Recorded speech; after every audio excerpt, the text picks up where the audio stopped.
حج کے 5 دن۔ اب آپ حضرات کے سامنے حج کا طریقہ بیان کیا جا رہا ہے۔ حج بہت آسان ہے۔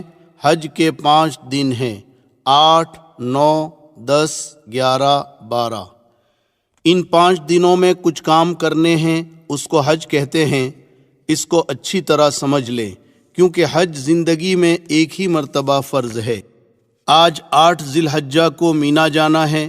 یہ سفر آپ کا بس سے ہوگا، لہٰذا 7 ذی الحجہ کو عشاء کے بعد سے ہی تیاری کر لیں، کیونکہ حاجی زیادہ ہوتے ہیں تو معلم حضرات عشاء کے بعد سے ہی حاجیوں کو مینا لے جانا شروع کر دیتے ہیں۔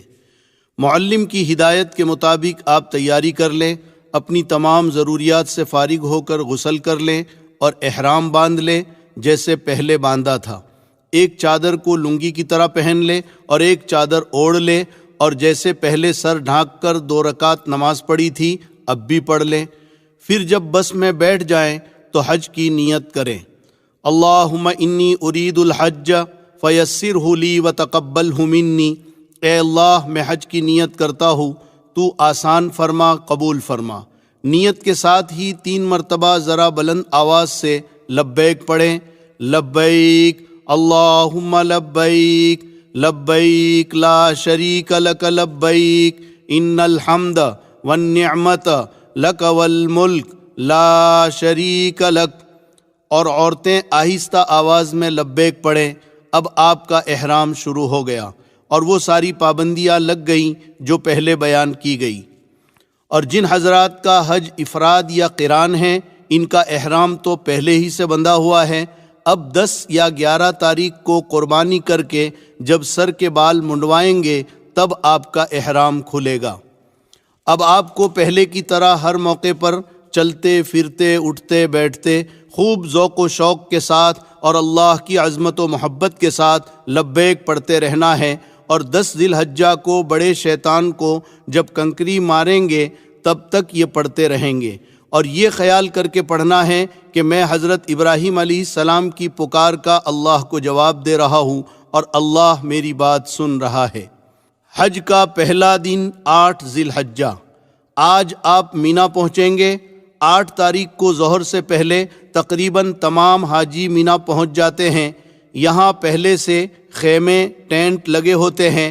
معلم کی بس آپ کو اپنے خیمے تک پہنچا دے گی۔ مینا جاتے وقت اس بات کا خیال رکھیں کہ 400-500 ریال ساتھ میں رکھ لیں اور بہت زیادہ سامان اور وزن اپنے ساتھ نہ لے جائیں، ورنہ آپ پریشان ہوں گے، کیونکہ یہاں آپ کو پیدل بھی چلنا پڑے گا۔ ضرورت کا سامان ضرور لے لیں، مثلاً 1 جوڑا احرام کی چادریں، ہوا کا تکیہ، لنگی، پلاسٹک کا مسلح، چٹائی، پردہ کرنے کے لیے چادریں، بریڈ، ستو، پھل، لوٹا، صابن، کنکریوں کی تھیلی، چپل رکھنے کی تھیلی وغیرہ۔ مینا جانے سے پہلے معلم کی بس کا نمبر اور مینا میں آپ کا خیمہ کہاں ہے اس کی معلومات کر لیں۔ اپنا تعارفی کارڈ ہر وقت اپنے ساتھ رکھیں۔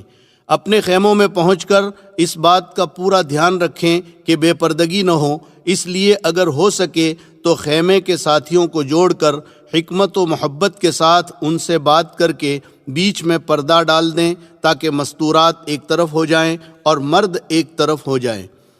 مینا پہنچ کر اپنے خیمے کا نمبر اور خیمہ کس روڈ پر ہے اسے بھی یاد کر لیں اور لکھ کر محفوظ کر لیں۔ مینا مکہ مکرمہ سے 3 میل کے فاصلے پر 2 طرفہ پہاڑوں کے درمیان بہت بڑا میدان ہے، جس میں پہاڑی رقبہ بھی ہے۔ پورے مینا کا مجموعی رقبہ 7 لاکھ مربع میٹر ہے، جس میں جمرات کی 5 منزلہ عالیشان عمارت بھی بنی ہوئی ہے۔ مینا میں آج آپ کو 5 نمازیں پڑھنی ہیں، ظہر، عصر، مغرب، عشاء اور 9 ذی الحجہ کی فجر۔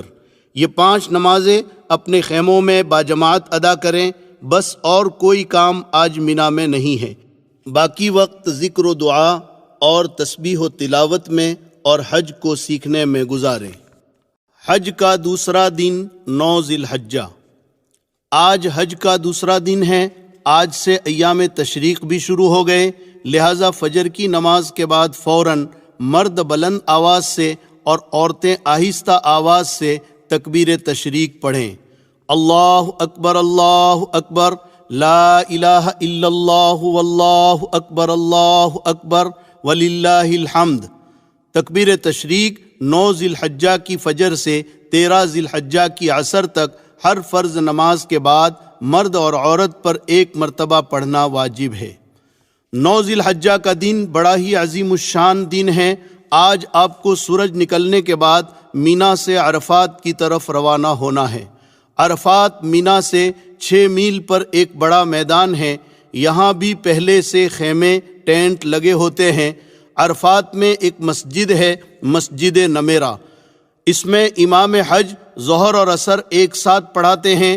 اگر آپ بھی اس مسجد میں پہنچ کر ظہر اور عصر ایک ساتھ پڑھنا چاہیں تو پڑھ سکتے ہیں، مگر اس بات کا خیال رکھیں کہ امام اس زمانے میں صبح نجد سے آتا ہے اور مسافر رہتا ہے، اس لیے دونوں نمازوں کو 2 رکعت کر کے وہ قصر پڑھاتا ہے۔ آپ بھی اگر مسافر ہیں یعنی 15 دن سے کم آپ کا قیام ہے تو امام کے ساتھ قصر پڑھ لیں، اور اگر آپ مقیم ہیں تو آپ کو 4 رکعت پڑھنی ہے۔ لہٰذا امام جب ظہر کی 2 رکعت پڑھا کر سلام پھیر دے تو آپ جلدی سے کھڑے ہو کر بغیر سورہ فاتحہ اور سورت کے رکوع سجدے کے ساتھ 2 رکعت پڑھ کر سلام پھیر دیں۔ اس کے بعد امام کے ساتھ عصر کی نماز میں شریک ہو جائیں، اور جب امام عصر کی 2 رکعت پڑھا کر سلام پھیر دے تو آپ فوراً کھڑے ہو کر باقی 2 رکعت اسی طرح پوری کر لیں، یعنی بغیر کچھ پڑھے۔ بعض لوگ مسئلہ نہ جاننے کی وجہ سے باوجود مقیم ہونے کے امام کے ساتھ سلام پھیر دیتے ہیں۔ ایسی صورت میں ان کی نماز نہیں ہوتی، انہیں اپنی نماز لوٹانا ضروری ہے۔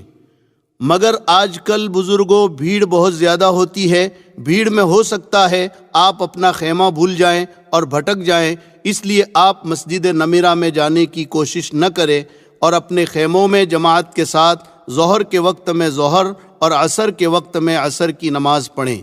یہاں اپنے خیموں میں دونوں نمازیں ایک ساتھ نہ پڑھیں، اس کے بعد ذکر و دعا میں لگ جائیں۔ عرفات کے یہ چند گھنٹے ظہر سے مغرب تک پورے حج کا خلاصہ اور نچوڑ ہے۔ یہ دعاؤں کی قبولیت اور مغفرت کا دن ہے۔ اس دن میں اللہ تعالیٰ سمائے دنیا پر نزول فرماتے ہیں اور فرشتوں پر فخر کرتے ہیں کہ دیکھو میرے بندے ایک ہی حالت میں اس میدان میں بکھرے ہوئے ہیں، ایک ہی ترانہ ان کی زبان پر ہے، یہ مجھ سے توقع لگائیں، میرے سامنے ہاتھ اٹھا کر دعائیں مانگ رہے ہیں۔ اللہ تعالیٰ کہتے ہیں میرے فرشتوں ما اراد ہؤلائی، میرے یہ بندے کیا چاہتے ہیں، کیوں جمع ہوئے ہیں؟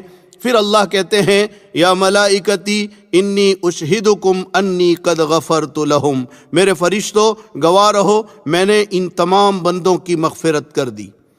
لہٰذا پوری طرح ہم اللہ کی طرف متوجہ رہیں۔ آج کا خاص کام دعا اور استغفار ہے۔ غروب تک قبلہ رو کھڑے کھڑے جتنا کھڑے رہ سکتے ہیں، پھر بیٹھ کر، پھر کھڑے رہ کر اللہ کے سامنے خوب گڑ گڑائیں، دعا کی کتاب پڑھیں۔ اس دن میں اپنے مالک کو جتنا منوا سکتے ہیں منوا لیں، اپنے لیے، گھر والوں کے لیے، والدین کے لیے، رشتہ داروں کے لیے، محسنین کے لیے، دوست و احباب کے لیے، مرحومین کے لیے اور تمام حاجیوں کے لیے اور پوری امت کے لیے خوب گڑ گڑا کر دعا مانگے، جس زبان میں مانگ سکتے ہیں مانگے۔ عرفات کے میدان میں زوال سے غروب تک کے وقت میں تھوڑی دیر وقوف کرنا یعنی ٹھہرنا حج کا بہت بڑا فرض ہے۔ اسی لیے حدیث شریف میں فرمایا الحج عرفہ، حج عرفہ ہی کا نام ہے۔ اسی لیے وہاں جو لوگ بیمار ہوتے ہیں، ICU میں ہوتے ہیں، ان کو بھی حکومت ایمبولنس میں ڈاکٹر کی ٹیم کے ساتھ یہاں کی حاضری کرا دیتی ہے، اور جو VIP لوگ ہوتے ہیں ان کو بھی ہیلی کاپٹر سے عرفات کے میدان میں لا کر یہ فرض پورا کرا دیتے ہیں تاکہ ان کا حج ہو جائے۔ ہو سکے تو عرفات کے میدان میں یہ چند معمولات بھی کر لیں۔ عرفات کے معمولات: عرفات میں ظہر کے بعد یہ 4 عمل کریں۔ نمبر 1، چوتھا کلمہ 100 مرتبہ، لا الہ الا اللہ وحدہ لا شریک لہ، لہ الملک و لہ الحمد وہو علی کل شیء قدیر۔ نمبر 2، بسم اللہ کے ساتھ سورہ اخلاص 100 مرتبہ، بسم اللہ الرحمن الرحیم، قل هو اللہ احد اللہ الصمد لم یلد ولم یولد ولم یکن لہ کفوا احد۔ نمبر 3 درود ابراہیم اخیر میں وعلینا معہم کے اضافے کے ساتھ 100 مرتبہ۔ اللہم صلی علی محمد وعلی آل محمد کما صلیت علی ابراہیم وعلی آل ابراہیم انک حمید مجید وعلینا معہم۔ نمبر 4 استغفار جو آپ کو یاد ہو 100 مرتبہ، استغفر اللہ ربی من کل ذنب واتوب الیہ۔ اس کے ساتھ قرآن کی تلاوت، مناجات مقبول یا الحزب الاعظم بھی پڑھ سکتے ہیں تو ضرور پڑھیں۔ حضور اکرم صلی اللہ علیہ وسلم سے عرفات میں دودھ پینا ثابت ہے، لہٰذا سنت کی اتباع میں آپ بھی اگر میسر ہو سکے تو دودھ پی لیں یا کوئی اور چیز کھا پی لیں۔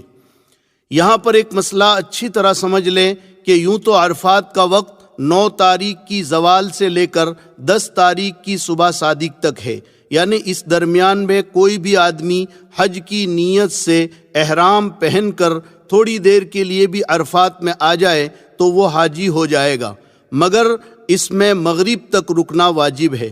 اگر کوئی مغرب سے پہلے عرفات سے نکل جائے گا تو دم لازم ہوگا۔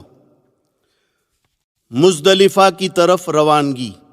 جب سورج غروب ہو جائے تو مغرب کی نماز پڑھے بغیر مزدلفہ کی طرف روانہ ہو جائیں۔ مغرب کی نماز نہ عرفات میں پڑھے نہ راستے میں، بلکہ مزدلفہ پہنچ کر عشاء کے وقت میں مغرب اور عشاء دونوں نمازیں ایک ساتھ پڑھیں، ایک اذان اور ایک اقامت کے ساتھ، یعنی اذان کے بعد تکبیر کہہ کر فوراً مغرب کی جماعت شروع کریں، فرض پڑھ کر فوراً امام سلام پھیر دے اور اس کے بعد بغیر تکبیر کے عشاء کی جماعت شروع کرے، اس کے بعد مغرب کی سنتیں، پھر عشاء کی سنتیں اور وتر پڑھیں۔ مزدلفہ عرفات سے 3 میل پر ایک میدان ہے، یہاں خیمے نہیں لگے ہوتے ہیں۔ یہ رات آپ کو مزدلفہ میں گزارنی ہے۔ یہ رات بڑی عظیم الشان اور بڑی قابل قدر ہے۔ روایتوں میں ہے کہ یہ رات شب قدر سے زیادہ قابل قدر اور افضل ہے۔ روایتوں میں ہے کہ حجۃ الوداع میں رسول اللہ صلی اللہ علیہ وسلم نے عرفات میں امت کے لیے بہت کچھ مانگا۔ اللہ تعالیٰ نے سوائے ایک دعا کے حضور صلی اللہ علیہ وسلم کی تمام دعائیں قبول فرما لی، لیکن مزدلفہ میں پہنچ کر آپ صلی اللہ علیہ وسلم نے خود گڑ گڑا کر اللہ سے دعائیں مانگی اور اسی دعا کو پھر مانگا جو عرفات میں مانگا تھا، تو یہاں پر اللہ نے وہ دعا بھی قبول فرما لی اور آپ امت کے انجام سے بہت ہی خوش اور مطمئن ہو گئے، اور شیطان کو دیکھا کہ بہت ہی واویلا کر رہا ہے اور اپنے سر پر مٹی ڈال رہا ہے۔ لہٰذا یہ رات بڑی عظیم ہے، اس کی ہمیں خوب قدر کرنی ہے۔ فجر کی نماز کے بعد سے سورج نکلنے کے قریب تک تھوڑی دیر مزدلفہ میں ٹھہرنا واجب ہے۔ فجر سے پہلے ہرگز مزدلفہ سے نہ نکلے، ورنہ واجب چھوٹنے سے دم لازم آئے گا۔ اور یہ بات بھی یاد رکھیں کہ مزدلفہ سے ایک حاجی کے لیے 70 کنکریاں بھی چن لے۔ کنکری بڑے چنے کے دانے کے برابر ہو، نہ بہت چھوٹی ہو نہ بہت زیادہ بڑی ہو۔ حج کا تیسرا دن 10 ذی الحجہ۔ جب مزدلفہ میں سورج نکلنے کا وقت قریب ہو جائے تو وہاں سے مینا کی طرف روانہ ہو جائیں۔ آج 10 ذی الحجہ یعنی قربانی کا دن ہے، عید کا دن ہے۔ حج کی مشغولی کی وجہ سے عید کی نماز اللہ نے حاجیوں سے معاف کر دی ہے۔ آج آپ کو 4 کام کرنے ہیں اور بہت آسان ہیں۔ نمبر 1 جمرات کی رمی یعنی شیطانوں کو کنکریاں مارنا۔ نمبر 2 قربانی۔ نمبر 3 حلق یا قصر یعنی بال منڈوانا یا بال کٹوانا۔ نمبر 4 طواف زیارت۔ 10 ذی الحجہ کا پہلا کام، سب سے پہلے آج آپ کو رمی کرنی ہے، پھر قربانی کرنی ہے، پھر حلق کرنا ہے۔ ان 3 میں ترتیب واجب ہے، اور طواف زیارت 10 کی صبح سے 12 کی مغرب تک کبھی بھی کر سکتے ہیں، ترتیب ضروری نہیں۔ تو آج مینا میں سب سے پہلے جمرہ عقبہ یعنی بڑے شیطان کو 7 کنکریاں مارنا ہے۔ مینا میں 3 جگہوں پر لمبے ستون بنے ہوئے ہیں، ان کو جمرات کہتے ہیں۔ اب اس کی 5 منزلہ عالیشان عمارت بنی ہوئی ہے اور ہر طرف سے آنے والوں کے لیے الگ الگ منزلیں طے کر دیے ہیں۔ داخل ہونے کا راستہ بھی الگ ہے اور نکلنے کا راستہ بھی الگ ہے۔ پہلا جمرہ مسجد خیف کے قریب ہے جس کو جمرہ اولا کہتے ہیں، دوسرا اس سے آگے ہے، اس کو جمرہ وسطیٰ یعنی درمیانی جمرہ کہتے ہیں، تیسرا بالکل مینا کے اخیر میں ہے جس کو جمرہ عقبہ یعنی آخری جمرہ کہتے ہیں۔ آج صرف جمرہ عقبہ یعنی بڑے شیطان کو 7 کنکریاں مارنا ہے، اس کا وقت صبح صادق سے آئندہ کل کی صبح صادق تک ہے، لہٰذا اس میں جلد بازی بالکل نہ کریں، جس وقت سہولت اور آسانی ہو اس وقت ماریں، رات میں بھی مار سکتے ہیں۔ اور ابھی تک جو آپ لبیک پڑھ رہے تھے، بڑے شیطان پر پہلی کنکری کے ساتھ لبیک کا سلسلہ بند کر دیں۔ تو 10 تاریخ کا پہلا کام بڑے شیطان کو 7 کنکریاں مارنا ہے۔ کنکری شہادت کی انگلی اور انگوٹھے سے پکڑیں اور ہر کنکری کے ساتھ یہ دعا پڑھتے جائیں، بسم اللہ اللہ اکبر رغمن للشیطان ورضن للرحمن۔ میں کنکری مارتا ہوں شیطان کو ذلیل کرنے اور رحمان کو راضی کرنے کے لیے۔ اگر پوری دعا یاد نہ ہو تو صرف بسم اللہ اللہ اکبر کہہ کر اپنی زبان میں کہیں، شیطان کو ذلیل کرنے اور رحمان کو راضی کرنے کے لیے میں کنکری مارتا ہوں۔ یہ بات ذہن میں رکھیں کہ کنکریاں ستون ہی کو لگنا ضروری نہیں، بلکہ ستون کے اطراف میں بنے ہوئے دائرے میں بھی گر جائے گی تو واجب ادا ہو جائے گا۔ یہ بات بھی اچھی طرح سمجھ لیں کہ ہر کنکری کو الگ الگ مارنا ہے۔ اگر کسی نے غلطی سے یا غصے سے 7 کنکریاں ایک ساتھ مار دی تو یہ ایک ہی کنکری مانی جائے گی، لہٰذا ایک ایک کنکری الگ الگ ماریں۔ کنکری مارنے کے لیے جب اپنے خیمے سے چلے تو کچھ کنکریاں زیادہ لے کر چلیں تاکہ کوئی کنکری آپ کے ہاتھ سے گر جائے تو کم نہ پڑے، کیونکہ وہاں سے کنکری اٹھانا سخت منع ہے۔ یہ بات بھی اچھی طرح سمجھ لیں کہ کنکریاں کیوں ماری جاتی ہے۔ سیدنا ابراہیم علیہ السلام جب اپنے بیٹے حضرت اسماعیل علیہ السلام کو اللہ کے حکم سے ذبح کرنے کے لیے لے کر چلے تو سب سے پہلے شیطان پہلے جمرے کے پاس ملا اور ذبح کرنے سے روکنا چاہا۔ حضرت ابراہیم علیہ السلام نے 7 کنکریاں ماری تو وہ زمین میں دھس گیا۔ آگے بڑھ کر دوسرے جمرے کے پاس نظر آیا اور ذبح کے ارادے سے روکنا چاہا۔ یہاں بھی حضرت ابراہیم علیہ السلام نے 7 کنکریاں ماری، وہ زمین میں دھس گیا۔ پھر چھوٹے جمرے کی جگہ نظر آیا، یہاں بھی حضرت ابراہیم علیہ السلام نے 7 کنکریاں ماری، وہ زمین میں دھس گیا۔ اللہ تعالیٰ کو اپنے بندے حضرت ابراہیم علیہ السلام کا اخلاص اور عاشقانہ عمل پسند آ گیا تو قیامت تک حاجیوں کو حکم دے دیا کہ تم بھی ان جگہوں پر میرے بندے ابراہیم کی نقل اتارو۔ دوسرے کی طرف سے کنکریاں مارنا کب جائز ہے؟ یہاں ایک مسئلہ سمجھ لیں، بہت سارے لوگ کسی دوسرے کو اپنا وکیل بنا دیتے ہیں، یہ وکیل بنانا کب جائز ہے؟ یاد رکھیں، کوئی آدمی ایسا بیمار، کمزور، بوڑھا یا اپاہج ہے جو چل نہیں سکتا ہے تو اس کی طرف سے دوسرے کو کنکری مارنے کے لیے نائب بنانا جائز ہے، یعنی اس کی کنکری دوسرا مار سکتا ہے۔ وہ دوسرا آدمی پہلے اپنی کنکری مارے پھر اس کی کنکری مارے۔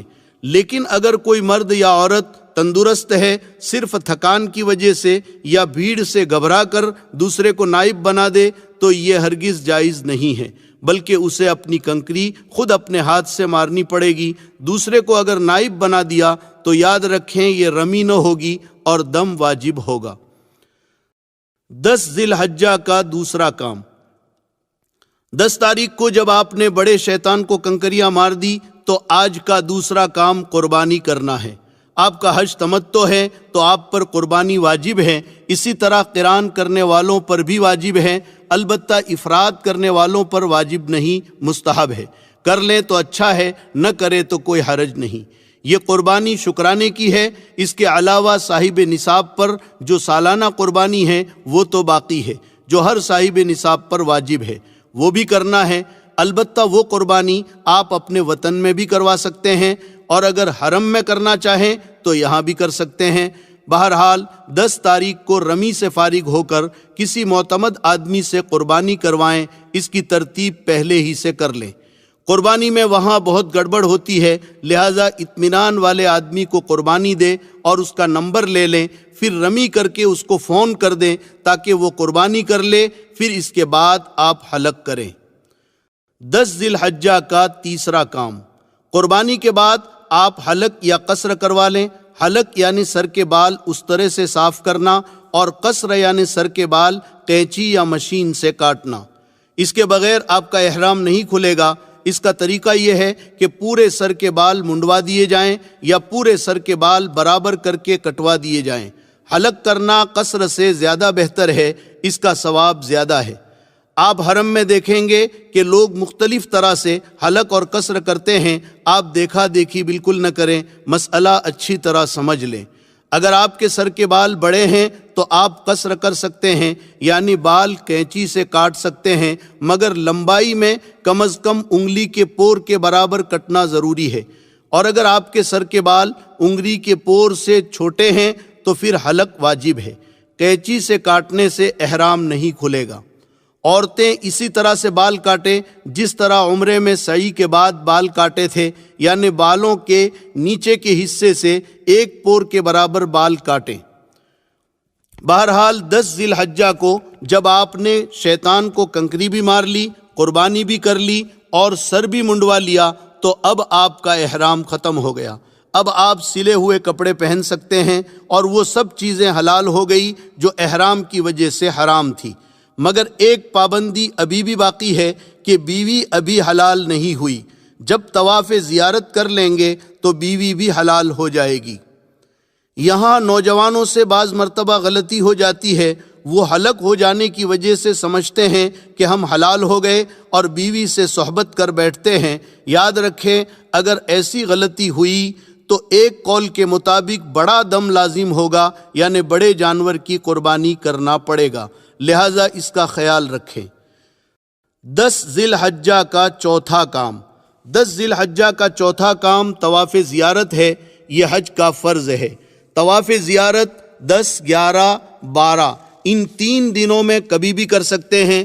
رمی، قربانی اور حلق ان تینوں سے پہلے بھی، درمیان میں بھی اور بعد میں بھی کر سکتے ہیں۔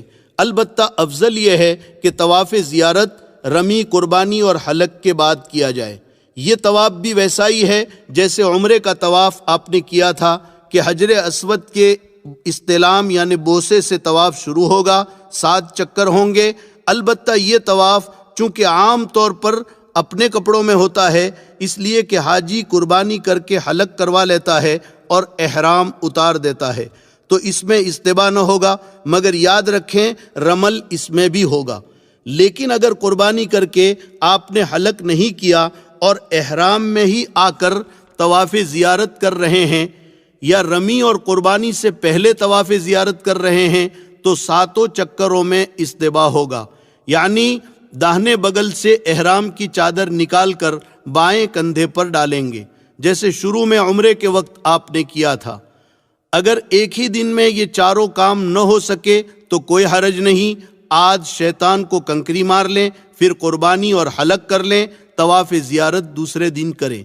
اگر اتنا بھی آپ کو مشکل لگ رہا ہے تو صرف بڑے شیطان کو آج کنکریاں مار لیں، دوسرے دن قربانی اور طواف زیارت کر لیں۔ یاد رہیں کہ جب تک حلق نہ کر لیں احرام نہیں اترے گا۔ طواف زیارت کے بعد سعی۔ طواف زیارت کے بعد ہر حاجی کو سعی کرنی ہوتی ہے۔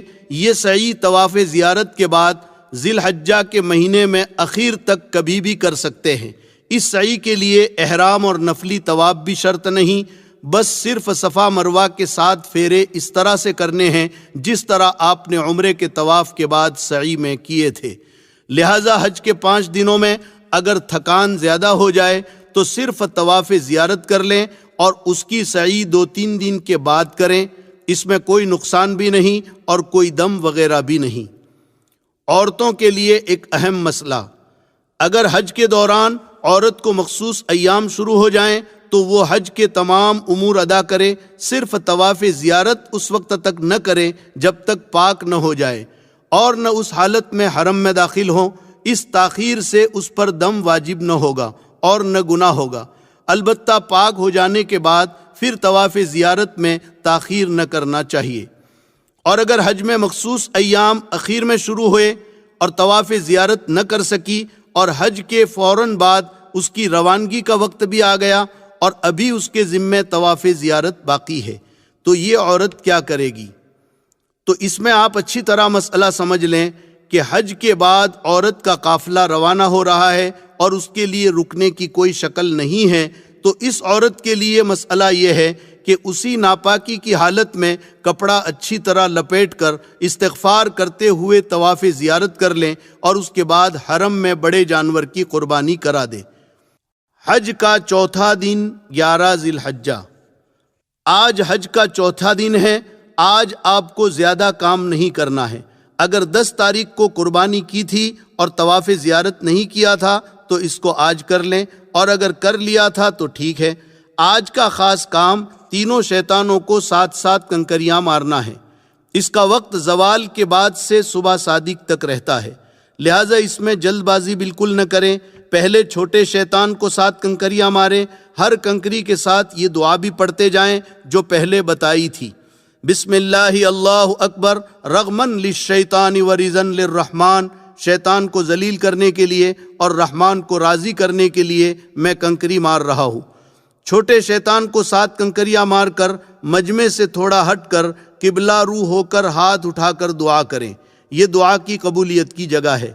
پھر درمیانی شیطان کو اسی طرح 7 کنکریاں ماریں، پھر مجمع سے تھوڑا ہٹ کر دعا کریں، یہ بھی دعا کی قبولیت کی جگہ ہے۔ پھر بڑے شیطان کو بھی ترتیب وار 7 کنکریاں ماریں اور یہاں دعا نہ کریں۔ اس کے بعد رات مینا میں ہی گزاریں۔ حج کا 5واں دن 12 ذی الحجہ۔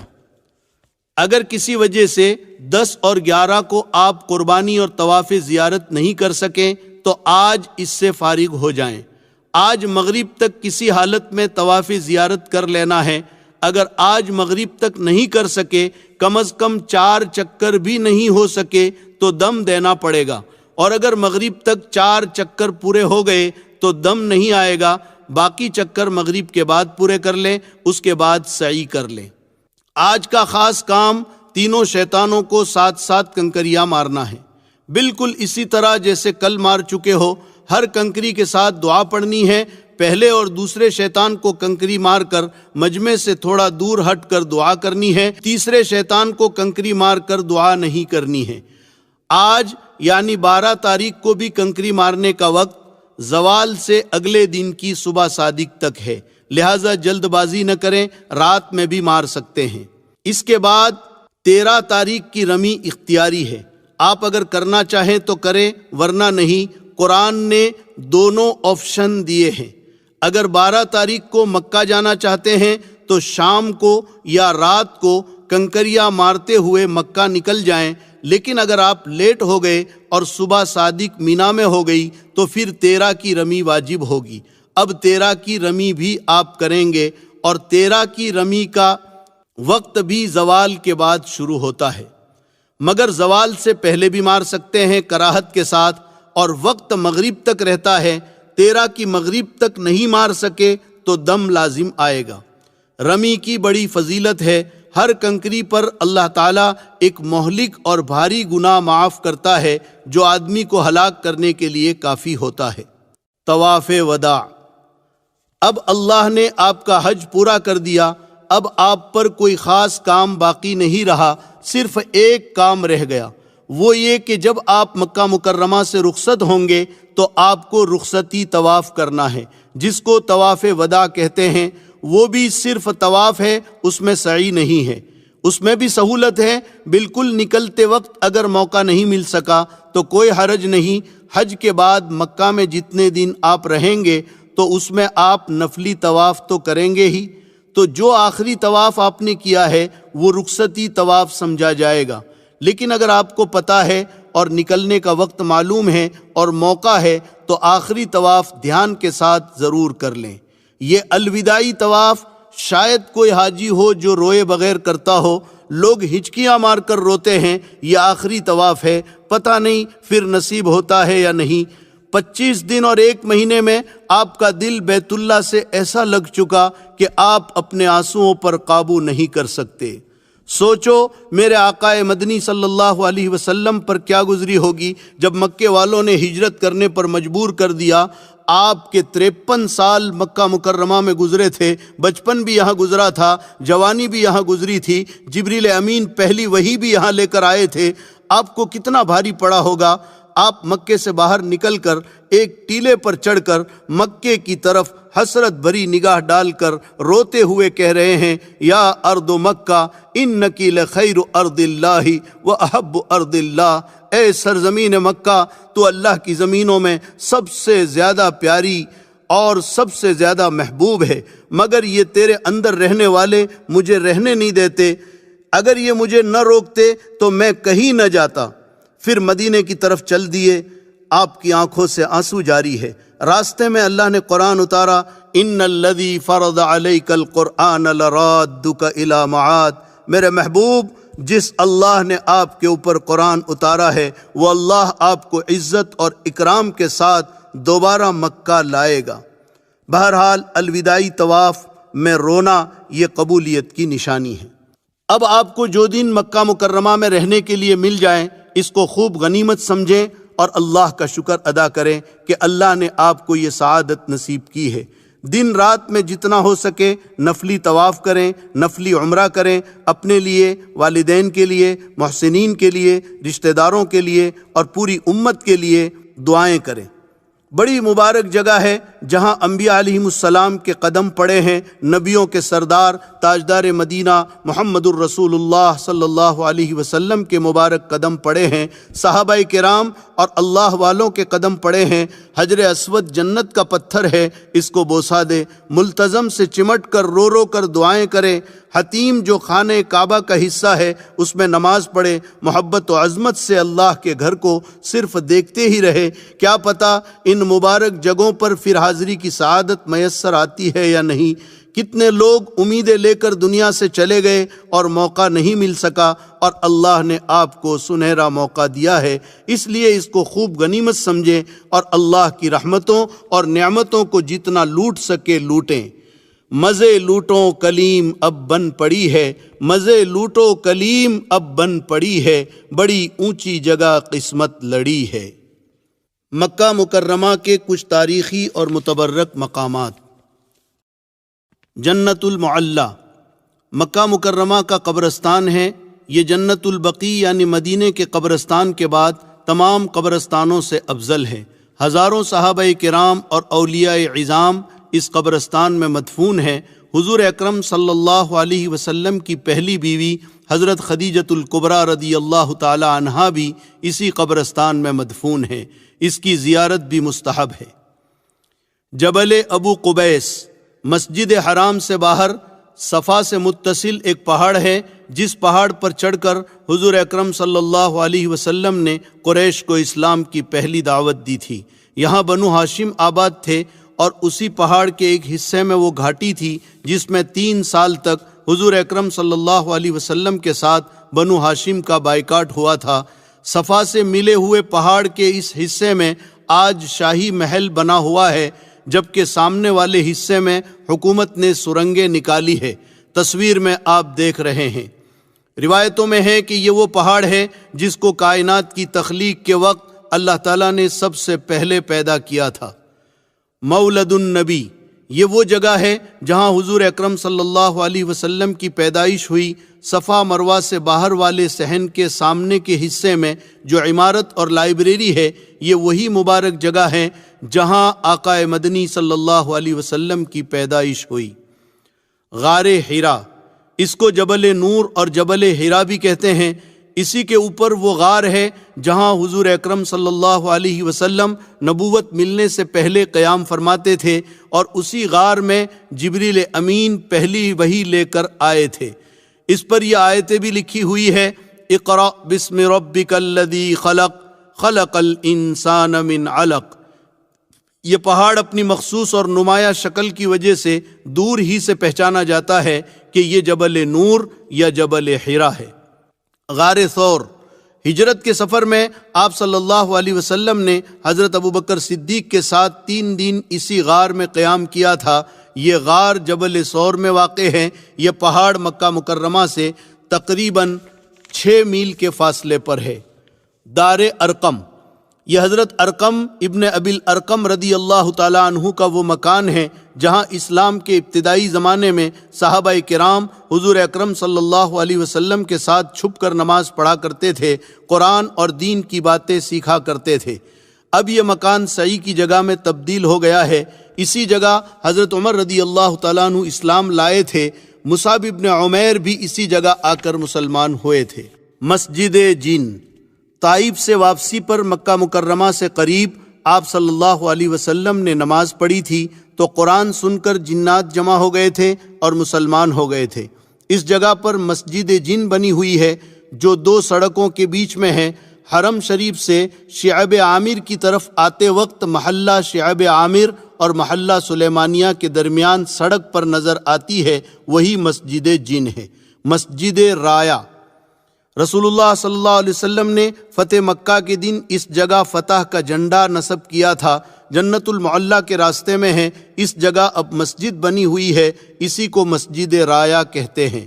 تنعیم، جس جگہ سے حجۃ الوداع کے سفر میں حضرت عائشہ رضی اللہ تعالیٰ عنہا نے احرام باندھ کر اپنے بھائی حضرت عبد الرحمن کے ساتھ عمرہ کیا تھا، اس جگہ اب مسجد بنی ہوئی ہے جس کو مسجد عائشہ کہتے ہیں۔ مکہ مکرمہ سے شمال کی جانب 3 میل پر ہے۔ مسجد خیف، مینا میں ایک بڑی مسجد ہے۔